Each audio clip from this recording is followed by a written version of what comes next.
Hi, this is Cayman with S&B, and today we're showing you our 22-gallon wheel well water tank, part number 10-3004. This fits on the Transit as well as the Sprinter. Today we're showing you installed on a 170 Sprinter. Comes with new straps.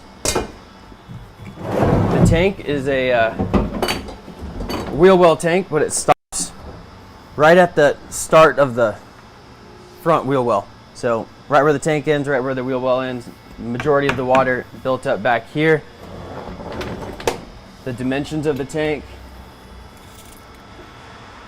15 3/4 tall, 12 1/4 long, wide,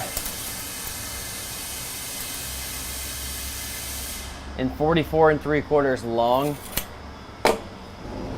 The tank has an 1.5 inch spindle weld on the bottom, 1/2 inch here, 1/2 inch on the top, and an 1.5 inch right up here, as well as on the top as well. This is the top one's perfect for a level sensor like this. This is a 15-inch KUS level sensor. Works perfect going back down to the bottom of the tank. Our tank also works with any external mounted level sensor. We'll show you the spin wheels that we have on the front. So you have it 1/2 inch on the bottom, which is perfect for a feed. If you want to, if you have your pump mounted forward, so you don't have to run PEX line or water line down the side of the tank.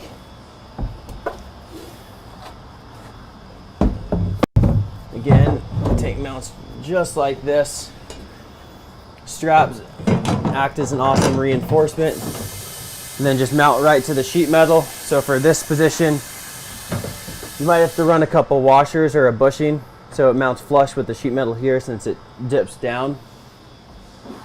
I'll grab the camera and show you what it looks like on the front, because I know that wheel well area is important. If you have furniture or something starting there, you can see. Here's the top view, right where the wheel well ends, and pass it back. And we'll show you how we mount these straps. So not only do we include plus nuts to mount the straps, but we also include a plus nut tool. So this plus nut tool, after you drill your hole for the plus nut, it goes right on top of the plus nut. Use the longer bolt, tighten it down, hold the tool with an open end wrench, and then after this is completely tight, this will be activated in the hole, and use our included hardware to tighten the strap. A couple options on filling the tank. This is just a gravity feed filler. We like this 1.25 inch RV fill hose. Just gets pushed right on. Then the second port on there is just a 1/2 inch for your venting. So this 1/2 inch hose could just go right to the back of the tank, and you can run your fill right off the rear. Or if you want, you can 90 it off the side with a 90 1.5 inch to 1.25 inch and a 90 1/2 inch to 1/2 inch barb. Let us know if you have any questions. We have a whole bunch of other water tanks that either mount under the van or inside the van, and we'd love to have your business and be a part of your build. Thank you.